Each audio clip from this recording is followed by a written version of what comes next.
Hello, my name is Wendy Love Edge, and I'd like to welcome you to the Bulldozer Health Show.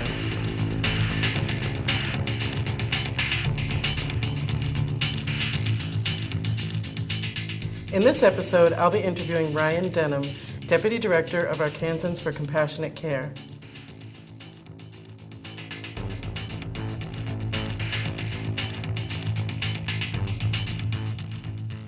Welcome, Ryan. Thanks for having me on, Wendy. No problem. I'm glad to have you here. So, Ryan, could you tell us what is the Arkansas for Compassionate Care Act? So the Arkansas Medical Cannabis Act, it's a ballot initiative, so it's a petition that we're actually circulating and getting voters to sign to put forth a medical cannabis or medical marijuana law before the voters in 2016 of November. This would protect sick and dying and oftentimes terminally ill patients to use medical cannabis with a doctor's recommendation. So I heard on the news yesterday that you actually have collected the number of signatures that you need to put it on the ballot. Absolutely. We have 68,000 signatures in hand right now, so it's truly a remarkable benchmark that we've hit. It is, yeah. We've done this with over a year and a half with all grassroots volunteers.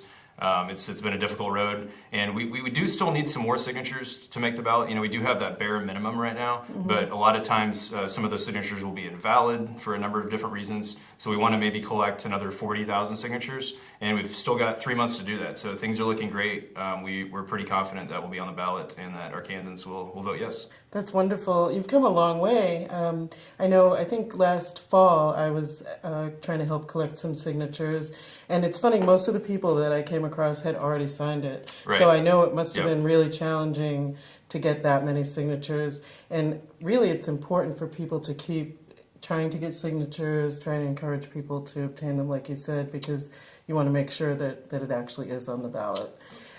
So tell me a little bit about what the Act includes. Sure. Exactly. So, this will protect sick and dying patients that have 56 different medical conditions. So these could be multiple sclerosis, cancer, epilepsy, hepatitis C, AIDS, Tourette's, PTSD. Most of the medical marijuana conditions that you see in other states are included. We've added a few others that aren't in other states. So, we have one of the most comprehensive medical marijuana laws ever written and drafted. Patients would be protected, doctors would be able to make a recommendation and not fear losing a license. They'd be able to have a conversation with their patients. And if they think that medical cannabis is the best treatment option for them, then they don't have to fear any repercussions in their profession at all. Wow, that's great. Absolutely. That's not true in every state. Right. This would also set up a dispensary system, compassionate care centers. There would be up to 40 different dispensaries positioned throughout the state of Arkansas. Part of our initiative that we're really proud of, I don't think any other state has this, but we're calling it the Affordability Clause, and this allows low-income patients a chance on a sliding scale to purchase discounted medical marijuana. That is excellent. Yeah. Lately I find myself speaking all the time about how cannabis has become sort of a classist system. Right. There are many people, even in a legal state, who really just can't afford to get their medicine. Absolutely, and that's something we didn't want to have happen. We had national input on this, and that was one of the new ways to make some of these medical marijuana laws better. So we're trying that now out in Arkansas for this initiative, and I think it was wise to put that in there. Medical marijuana laws can certainly be classist in other states, and I think we've seen that in a few of the states. Definitely. And people will also be able to grow their own plants in Arkansas? That's correct. So we have another clause called the hardship clause, and so if you are more than 20 miles away from a dispensary, maybe in a rural area, and it's difficult for you to make the trip to a dispensary in a city, then you would be able to grow a very limited number of plants. It's 5 flowering and 5 non-flowering plants. And so that was important for us to include that in this initiative. We feel that Arkansans, in limited circumstances, should have the right to grow a small number of plants. Right. I know I've seen some opposition to that particular clause. Right. People saying things like, people may use more medicine than what they're prescribed or that kind of thing. What are your thoughts about that? It's just 5 plants. I think it's a very reasonable thing to include. What we've seen in other states, though, too, is that sometimes the state governments can drag their feet and the dispensary system doesn't get up and running as soon enough. That's true. So if that happens, patients would be allowed to grow medical marijuana and they won't have to wait so long to get relief. Right. So. That is definitely true. For instance, in Massachusetts, where I live, it took so much time for a dispensary to open, and we have a Right. caregiver system, Right. and also people can grow for themselves. Is there a caregiver system in this as well? There is. Okay. Yep. So people can grow for other people. Yeah, they can. Yep. Right. That's Yep. great. It sounds like you've really thought of everything, and that's wonderful. So one thing that I was thinking about is the climate in Arkansas about marijuana itself. What is the average Arkansan kind of thinking in terms of whether marijuana is medicine, whether it's not Right. medicine, whether Right. people should have access to it? And we did have our first real test on how Arkansans felt about medical marijuana, which of course was in 2012, where they narrowly defeated our initiative in 2012 by less than 2 percentage points. So it was 49-51. So we know back in 2012 it was just there. Right. It was very close. We've only gone further and gained more support since then. Right. In terms of decriminalization and legalization, full recreational use, it's a little bit different, obviously. I think there is some crossover, certainly. We do run into a lot of people who only want it to be fully legalized, and they don't really care about medical so much. And then we run into a lot of people that only care about medical, and they don't want full legalization. And then we run into people that want both. Right. And then, of course, we run into people that don't want either. Right. But it's all about phrasing and explaining this a lot of people, and the best way to do that is explain personal patient stories to folks. And for example, one patient story that I'd like to share with you now, if I could. Please. Emily Williams, she's the Fayetteville City Attorney's wife. She admitted that she used medical cannabis a few years ago to deal with nausea from chemotherapy. She tried every single anti-nausea medication. Some made it worse. And finally, she was forced to break the law.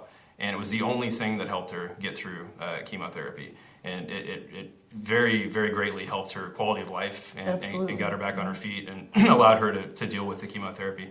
And, we hear stories like this from folks all the time, whether it's MS or cancer or AIDS or PTSD for the veterans that are coming back home.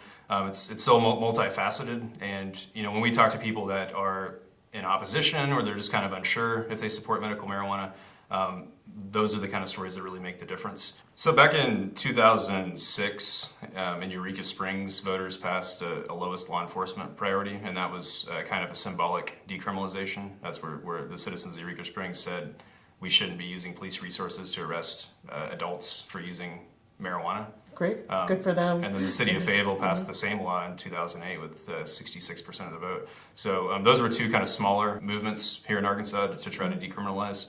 The state legislature also passed a law. It was part of the prison reform package, mainly dealing with prison overcrowding. And they actually raised the minimum amount of cannabis that you could get a felony for, essentially. So it used to be an ounce or less was a misdemeanor, and now it's 4 ounces or less. So the legislature, our politicians in Little Rock, actually raised that up. Okay. So that's kind of a partial decriminalization. It's a step in the right direction for sure. Yeah. And I always like to remind people that we're only doing medical marijuana. We're only talking about sick and dying patients, oftentimes terminally ill patients, just with the doctor's recommendation. So this isn't about a stepping stone for us. This isn't about folks that maybe want to exaggerate conditions and just get a medical card like they can in other states. That's not what we're trying to do here. And this is legitimately a medical marijuana campaign. But however, if Arkansans want to have a discussion later about legalization or decriminalization, they can. But that's not what we're promoting here. Okay, so that's sort of a separate issue. Right. I think when I'm in a particular state, I kind of look at what the state of decriminalization is as kind of a test to see what the climate is, right. With the people. Right. So it sounds like things have been moving in a positive direction for that as well. I mean, I would probably speculate that the majority of Arkansans agree with decriminalizing marijuana, and that they also do agree with passing medical cannabis laws. But for full legalization, I think the last poll I saw was like 42% in support of full legalization, but it has steadily gone up over the last few decades in Arkansas. Right. So. I think, people have mixed feelings about it. There's still a lot of stigma attached to it. I've when I'm asked for my opinion, if you want my 2 cents, I just say it's better for you than drinking. It's better for your body if you're going to use a substance. So, but this is definitely about the medical part of it, what you're doing. Yes. I've noticed there's another initiative in Arkansas to put medical marijuana on the ballot as well. What do you know about that initiative, and how is it different from what you're doing? Yeah, so there's another guy that's trying to do an initiative. It's kind of frustrating. We're not really taking it too seriously though, because he has a very, very steep hill to climb in a very short amount of time. He's actually doing a constitutional amendment which requires even more signatures than we have. He needs 86,000, and as we discussed earlier, you need to get more than you really need because there's a lot of invalid ones.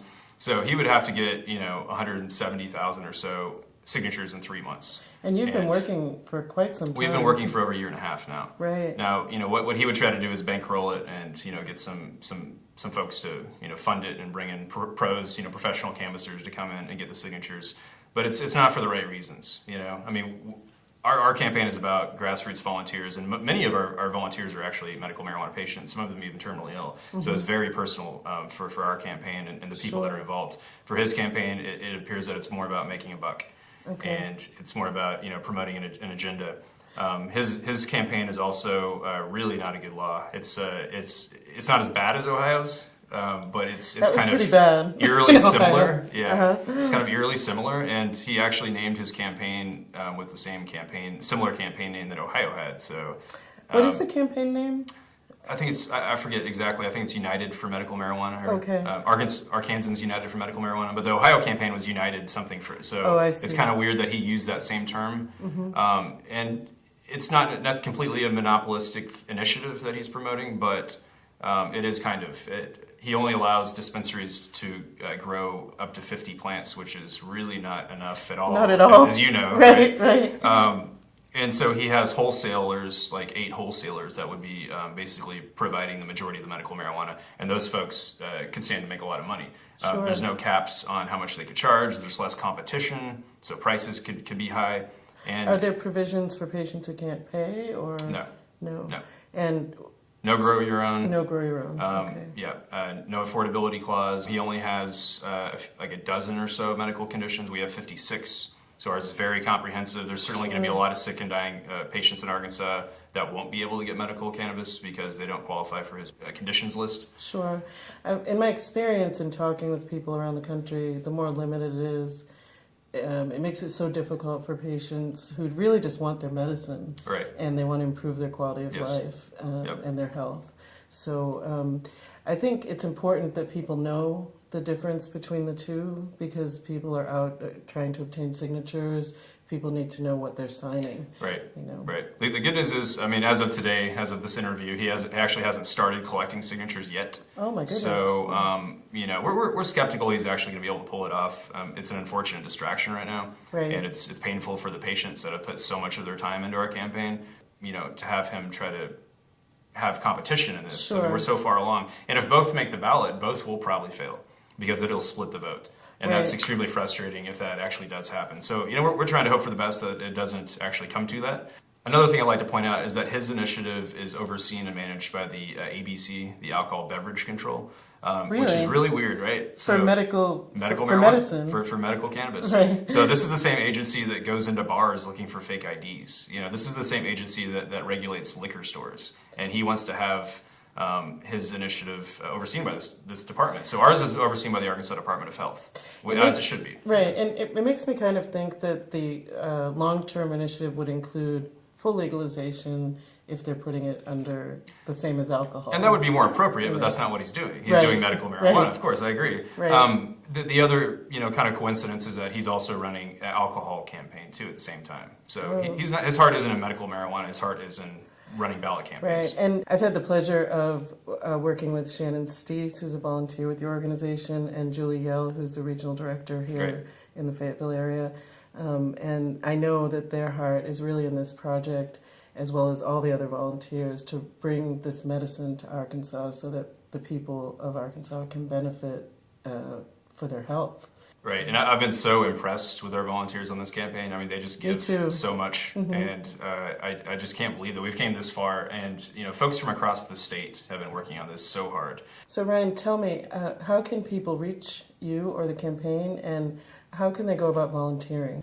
Yeah, so you can actually go to our website, www.arcompassion.com, and click on signing locations. We have over 80 signing locations across the state of Arkansas where registered voters can go sign the petition. You do have to be a registered voter to sign. We're also looking for volunteers to continue to help us out over these next 3 months up until July.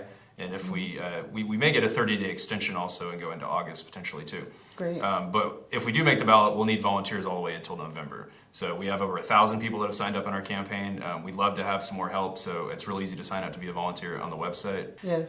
In the next 3 months, the weather's getting nicer. There's more events coming up, so we're feeling so good that we're going to be able to reach that goal and get on the ballot. But we couldn't do this without our volunteers, and they've really gone above and beyond. Right. And I really think with all that effort and heart, this is what's going to get on the ballot. So we'll just keep putting our energy into that. Definitely. And thank you so much for joining me today.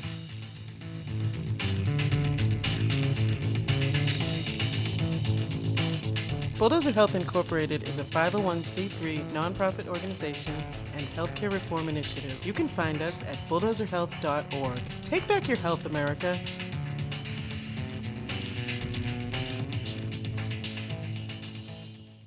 That was so relaxing.